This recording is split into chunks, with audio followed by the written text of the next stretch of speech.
হাদির মতো বিপ্লবী মুজাহিদদেরকে হত্যা করে গুম করে একদিনও তারা পার পাবে না, ভালো করে জানে। যদি ইসলাম এদেশে চলে আসে, শরিয়া বিধান যদি চলে আসে, একদিনও তারা পার পাইবে না। কিন্তু আজকে দেখেন কতদিন হয়ে গেছে ইসলাম নাই, যার কারণে বিচারও নাই। যে সমস্ত দেশ ইসলামী শরিয়া অনুযায়ী চলে, ওই সমস্ত দেশে কখনো মামলা ঝুলে থাকে না। মামলা কখনো কি সর্বোচ্চ 2 সপ্তাহের ভিতরে ক্লিয়ার হয়ে যায়, যত বড় মামলা হোক। কিন্তু আজকে 2 সপ্তাহ হয়ে গেছে। হাদি আমাদের এই দেশের জন্য কি করেছে? আজকে আমাদের এই নির্বাচনের কি সুন্দর পরিবেশ, এই পরিবেশের তারও একটা বিশাল অবদান আছে না নাই? আজকে যদি তার বিচারের পরিবেশ আমরা না করতে পারি, তাহলে তার রক্তের সাথে আমাদের বেঈমানি হবে। কথা ঠিক কিনা বলেন? এজন্য আমি ইন্টারিম সরকারকে বলবো, অনতি বিলম্বে সুষ্ঠু তদন্তের মাধ্যমে বিচারের পরিবেশ করুন। অন্যথায় বাংলাদেশের টেকনাফ থেকে তেতুলিয়া এমন বিদ্রোহের আগুন জ্বলবে, যে আগুন মোকাবেলা করার শক্তি আপনাদের কারো হবে না। কথা ঠিক কিনা বলেন? মোকাবেলা করতে পারবেন না। জুলাই যোদ্ধাদেরকে খেপায়া দিয়েন না। আপনারা ইতিহাস আপনাদেরকে ভুলে যাবে না। আপনারা ইতিহাসের থেকে এই কালি নিয়ে বিদায় নেবেন না। আপনাদের কাছে অনুরোধ, আপনারা আমাদের এই শহীদ উসমান হাদির সুষ্ঠু তদন্তের মাধ্যমে তার বিচারের ফাইসালা করেন। দরকার আছে না নাই? এরকম সাহসী যুবক 100 বছরও জন্ম নেয় না। আজকে যদি এই সাহসী যুবকের, এই শহীদের বিচার না হয়, তাহলে আগামী 100 বছরেও এরকম সাহসী যুবক বাংলার জমিনে আর জন্ম নেবে না। এটা আমাদের ইমানের দাবি। প্রত্যেকের জায়গা থেকে কথা বলবেন। এই যে সুতার ফয়সাল, এর অ্যারেস্ট করতে এত সময় লাগে। কেউ বলে কি একটা নাটক চলতেছে, কেউ বলে ভারত চলে গেছে, কেউ কেউ না ভারত যায় না, বাংলাদেশে আছে। কদিন পর দেখবেন এর লাশ পাওয়া গেছে সুতার ফয়সালের। কারণ লাশ এই জন্যই পাইব, ওরা ধরলে তো আসল যে লাগব, যে গোয়াল, যে এই কাজটা করাইছে, সে ধরা খায় যাবে। এরকমই দেখছি বিগত সময় আমরা। এই জন্য আমরা অনুরোধ করব, তাকে জীবিত অবস্থায় অ্যারেস্ট করে কে এই কাজ তাকে দিয়ে করাইছে, এটা জনতার সামনে প্রকাশ করে দেন। আপনাদেরকে মানুষ আগামী 1000 বছর পর্যন্ত আপনাদেরকে স্মরণ করবে। ঠিক কিনা? এই ছুটার ফয়সাল ওরে 2 বার জামিনে বের করছে। কে বের করছে? এটা যদি তদন্ত করা হয়, তাহলে কিছুটা প্রকাশ হয়ে যায়।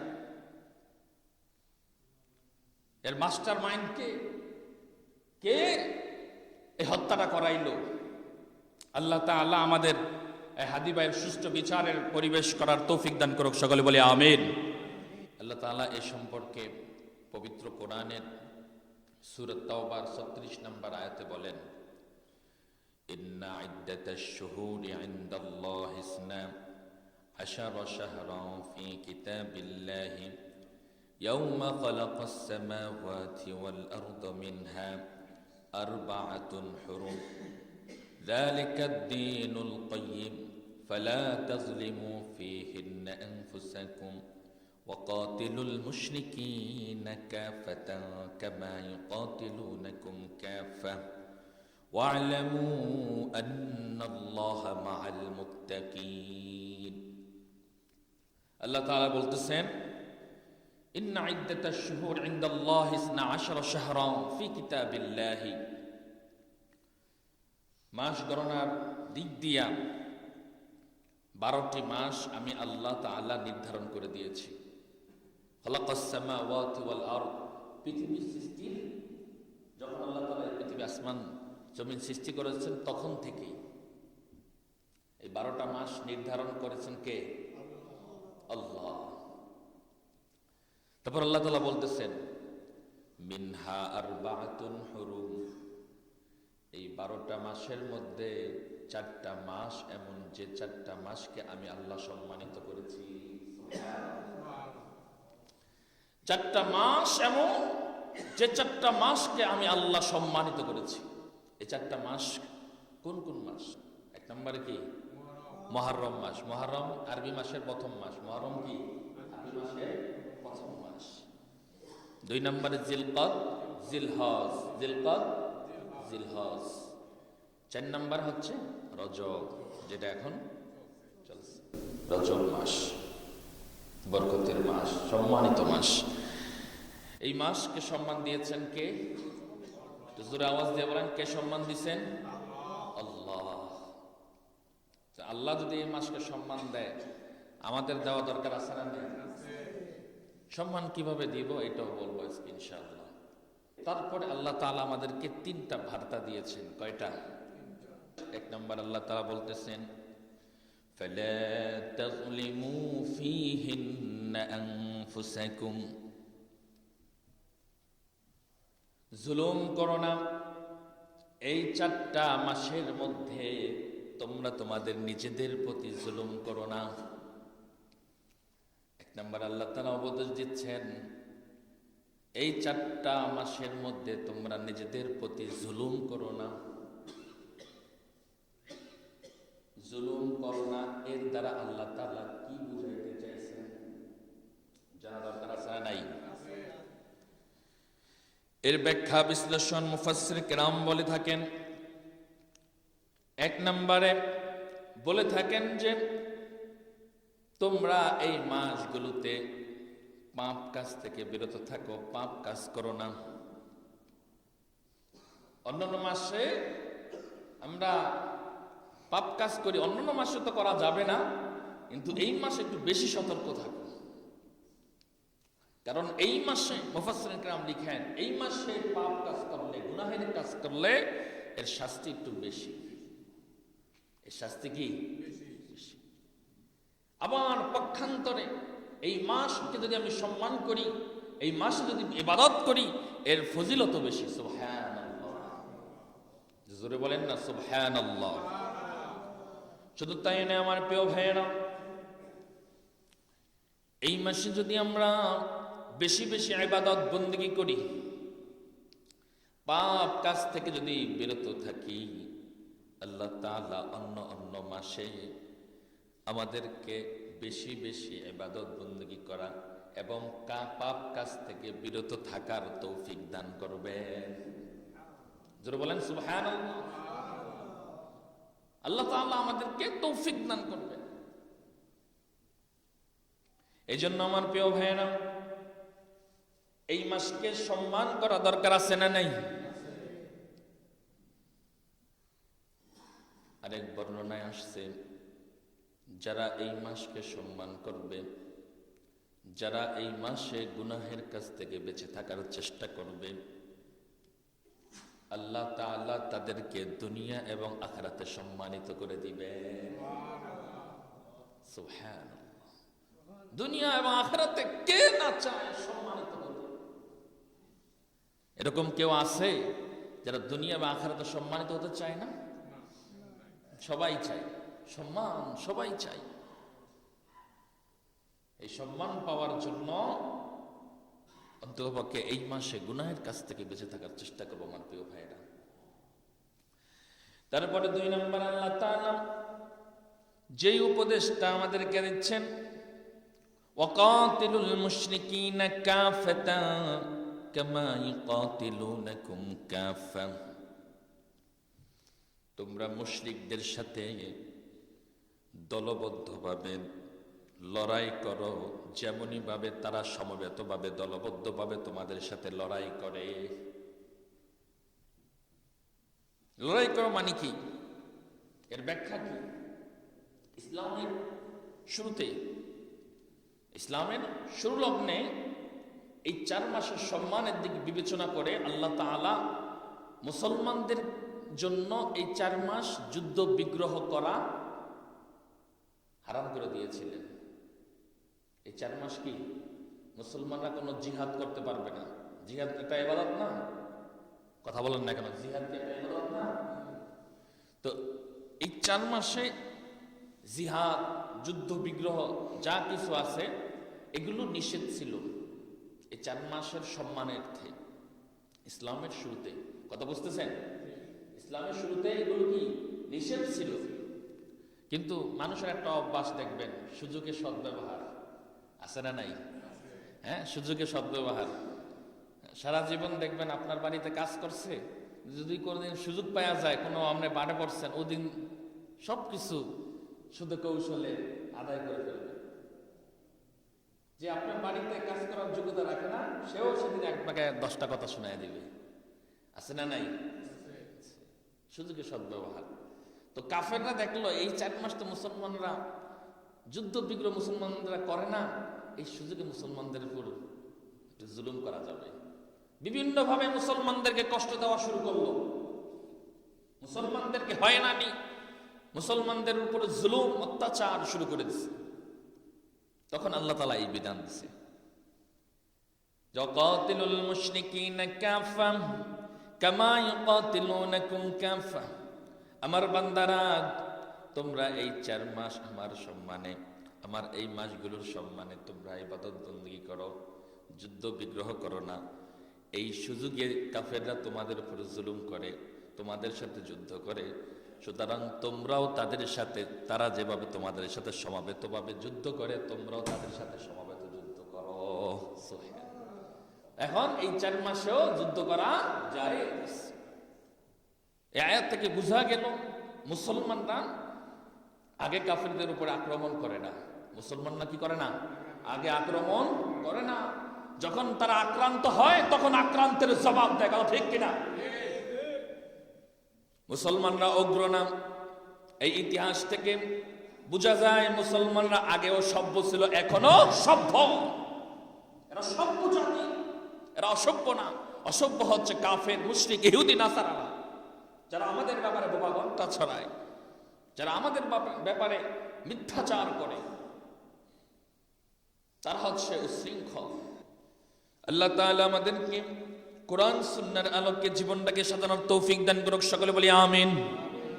তারপরে 3 নম্বরে আল্লাহ তাআলা আমাদেরকে বলতেছেন, ওয়া'লামু আন্নাল্লাহা মা'আল মুত্তাকিন।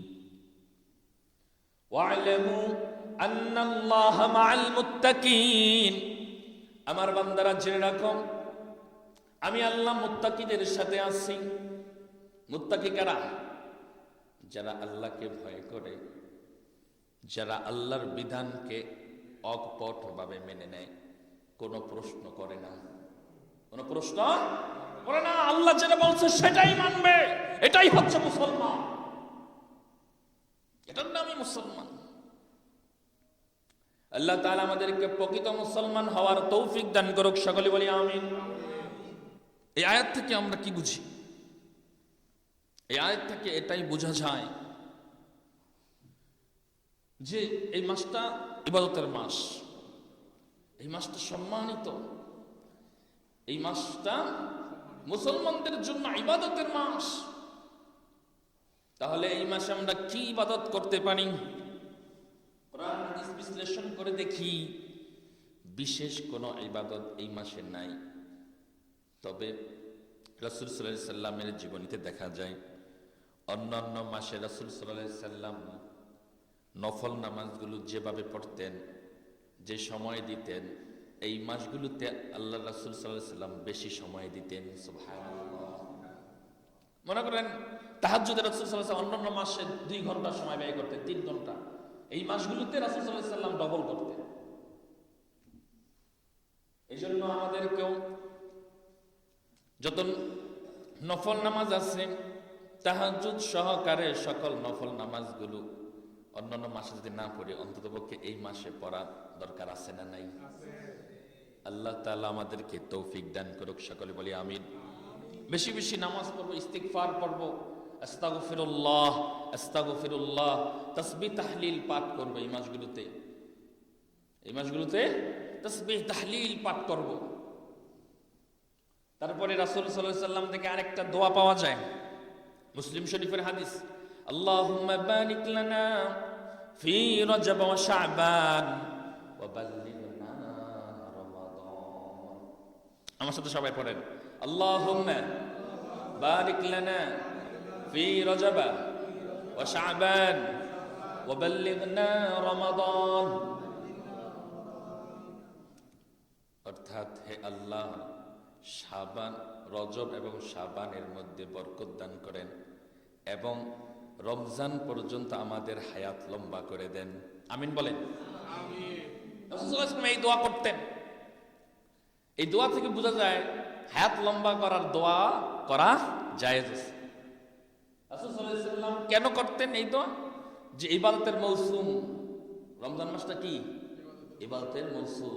সেই ইবাদতের মৌসুম আসলে বেশি বেশি ইবাদত বন্দী করতে পারবো, ইবাদতের সুযোগ পাইবো, এটা তো ছাড় দেওয়া যায় না, এটা তো লুফে নিতে হয়।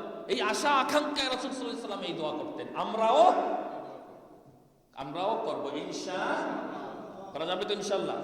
আবার পড়ি, আল্লাহুম্মা বারিক লানা ফি রজব ওয়া শাবান ওয়া বাল্লিগনা রমাদান। আল্লাহ কবুল করো, আমিন বলি। আল্লাহ কবুল করো, আমিন।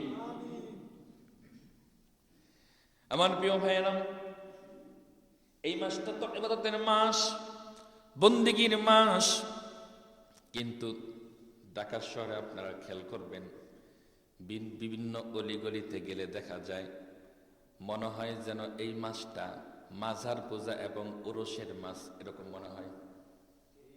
এরকম মনে হয় না? ঢাকা শহরে বিভিন্ন অলিতে গলিতে গেলে মনে হয় যেন এই মাসটা ইবাদতের না, এটা হচ্ছে মাজার পূজা এবং উরুস, সিন্নি পাকানো, খিচুড়ি খাওয়ার মাস। দেখবেন বিভিন্ন জায়গায় লাল শালুকের পতাকা পটপট করে উঠতেছে ঢাকা শহরের বিভিন্ন অলিগলিতে, আছে না নাই? আজকে আমি আমার যুবক ভাইদেরকে বলবো, এই ওরসের খিচুড়ি, ওরসের সিন্নি খাওয়া হারাম। নাউজুবিল্লাহ পড়েন। খাওয়া কি হারাম। দলিল সূরা মায়েদা 3 নম্বর আয়াতে আল্লাহ তাআলা বলতেছেন, হুররিমাত আলাইকুমুল মাইতাতু ওয়াদ-দামু ওয়া লাহমুল খিনজিরি ওয়া মা উহিল্লা লিগাইরিল্লাহ। আল্লাহ তাআলা বলতেছেন, আমি হারাম করেছি তোমাদের জন্য মৃত পশু, রক্ত এবং শুয়োরের মাংস, আর হারাম করেছি আমি আল্লাহর নাম ছাড়া যে অন্য কারো নামে জবাইকৃত যে পশু, ওই পশু আমি তোমাদের জন্য হারাম করে দিয়েছি। কিন্তু মাজারে জবা হয় যে পশু, ওই পশুটা আল্লাহর নামে হয় না, বাবার নামে হয়। দলিল দিছি কোরআন থেকে। তারপরেও যদি কেউ এর বিরোধিতা করে তাহলে তার কপাল পড়ছে, কথা ঠিক কিনা? আমার কথা আমি বলে দিচ্ছি, মানো বা না মানো এটা তোমার ব্যাপার। এই জন্য মাজার কোন সিন্নি খাওয়া যাবে, যেটা আল্লাহর নামে হবে ওইটাই খাওয়া জায়েজ মুমিনের জন্য, এছাড়া অন্যগুলো জায়েজ। তারপরে এই মাসে সম্পর্কে ফজিলত বলতে গিয়ে অনেক মসজিদের ইমাম সাহেবরাও বলে সাধারণত, বা অনেক বক্তারাও বলে থাকে, হ্যাঁ, ওই মাজারবন্দি যে সমস্ত বক্তারা আছে তারাও বলে থাকে একটা হাদিস, যে এই মাসের 1ম তারিখ, 7ম তারিখ, 7তম তারিখ এবং 27তম তারিখ রোজা রাখলে 6 মাসের সওয়াব। হাদিসটা বলে, মান সামা ইয়াউমা 27 মিন রজবা কাতাবাল্লাহু লাহু সিয়ামা 60 শাহরান। এই হাদিসটা বর্ণনা করে যে এই মাসের 27 তারিখে যে রোজা রাখবে, কাতাবাল্লাহু লাহু সিয়ামা 60 শাহরান, 6 মাস রোজা রাখলে যে সওয়াব, সেই সওয়াব তার আমলনামায় লিখে দেওয়া হয়। সুবহানাল্লাহ দিলেন। এটা তো জাল হাদিস। এটা কি হাদিস? জাল হাদিস। 27তম দিনে রোজা যে রাখতে হবে, এই ব্যাপারে তারা বলে থাকে, এটা যে জাল হাদিস আমরা কিভাবে বুঝবো? অনেকগুলো বিষয় বিশ্লেষণ করলে বোঝা যায় এটা জাল হাদিস। তার ভিতরে একটা বলি আপনাদেরকে, সেটা হচ্ছে, মনে করেন রাসূল সাল্লাল্লাহু আলাইহি ওয়াসাল্লামের মেরাজ হয়েছে 26 রজব দিবাগত রাত, অর্থাৎ 27তম রাতে রাসূল সাল্লাল্লাহু আলাইহি ওয়াসাল্লাম মেরাজ হয়েছে। এই যে এই তারিখটা যে সমস্ত ইমামরা বর্ণনা করছে, তারাও এটা পুরোপুরিভাবে 100% শিওর হয়ে বলতে পারে নাই, তারাও সন্দেহান করছে যে এই দিনও হতে। তো রাসূলের মেরাজ হয়েছে এটাতে কোনো সন্দেহ নেই, কিন্তু কত তারিখে হয়েছে এটা নিয়ে ইখতিলাফ আছে। এটা নিয়ে কি আছে? যদি এই দিন হইতো রাসূল সাল্লাল্লাহু আলাইহি সাল্লামের মেরাজ, তাহলে এই তারিখটা নির্দিষ্ট থাকতো, কোনো ইখতিলাফ থাকতো না। দুই ঈদের তারিখ কি নির্ধারিত না? ওই দিন তো আমল আছে, এই জন্য এটা নির্ধারিত। কিন্তু এই দিনকে যদি কোনো আমল থাকতো তাহলে এই দিনের তারিখটাও কি নির্ধারিত থাকতো। তাহলে বোঝা গেল এই তারিখটা যেহেতু ইখতিলাফ আছে, এই তারিখ উপলক্ষে কোন রোজা রাখা এটাও গ্রহণযোগ্য না। যদি থাকতো তাহলে এই তারিখটাও নির্দিষ্ট থাকতো। কথা বুঝতে পারছেন?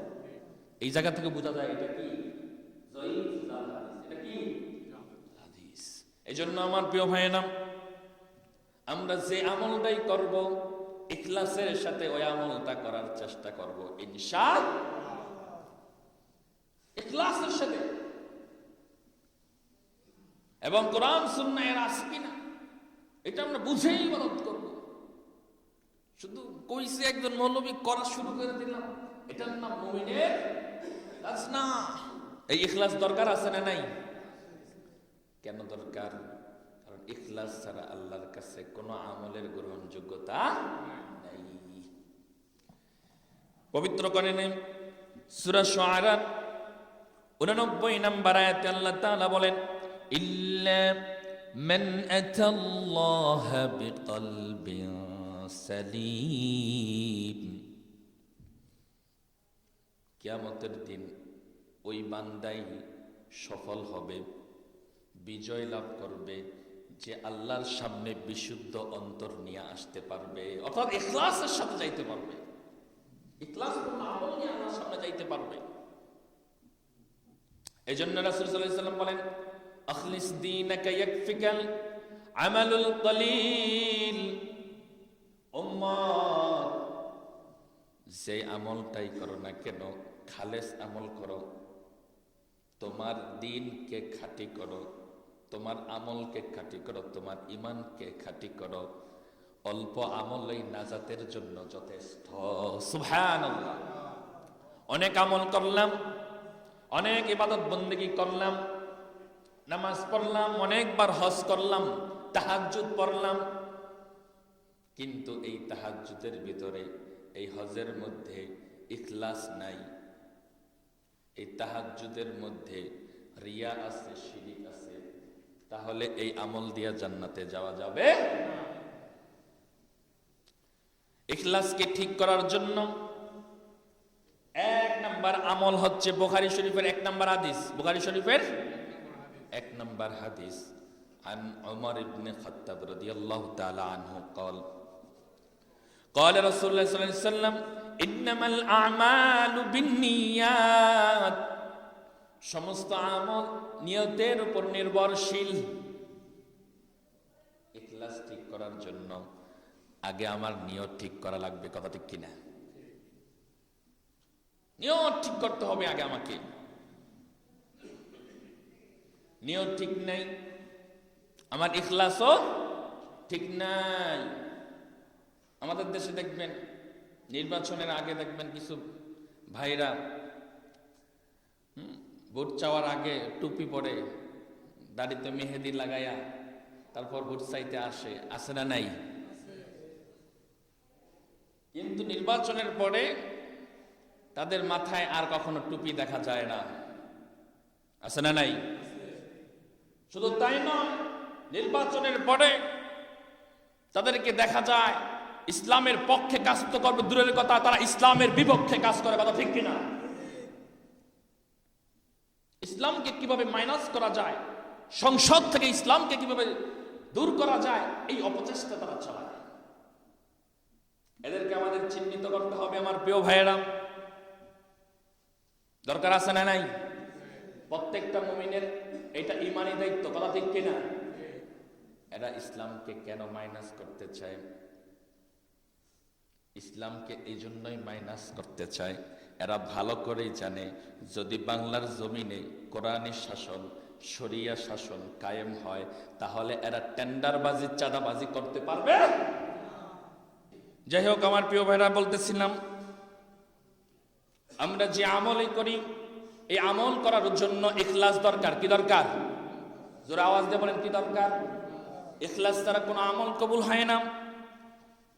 রাসূল সাল্লাল্লাহু আলাইহি সাল্লাম বলেন, মুসলিম শরীফের ৬৩১১ নম্বর হাদিসে রাসূল সাল্লাল্লাহু আলাইহি সাল্লাম আরো স্পষ্ট করে বলতেছেন, ইন্নাল্লাহা লা ইয়ানজুরু ইলা সুওয়ারিকুম ওয়া আমওয়ালিকুম ওয়ালাকিন ইয়ানজুরু ইলা কুলুবিকুম ওয়া আমালিকুম।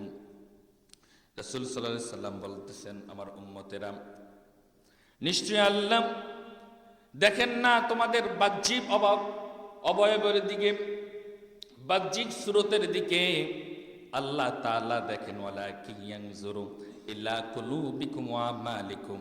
আল্লাহ তাআলা তোমাদের অন্তরের খবর দেখেন। আমি কাকে সন্তুষ্ট করার জন্য ইবাদত করতেছি এটা আল্লাহ দেখেন। জনগণের ভোট পাওয়ার জন্য কি আমি টুপি দিছি? জনগণের ভালোবাসা পাওয়ার জন্য কি আমি নামাজ পড়ি, মসজিদে আসি? না আল্লাহর সন্তুষ্টির জন্য আমি ইবাদত করি?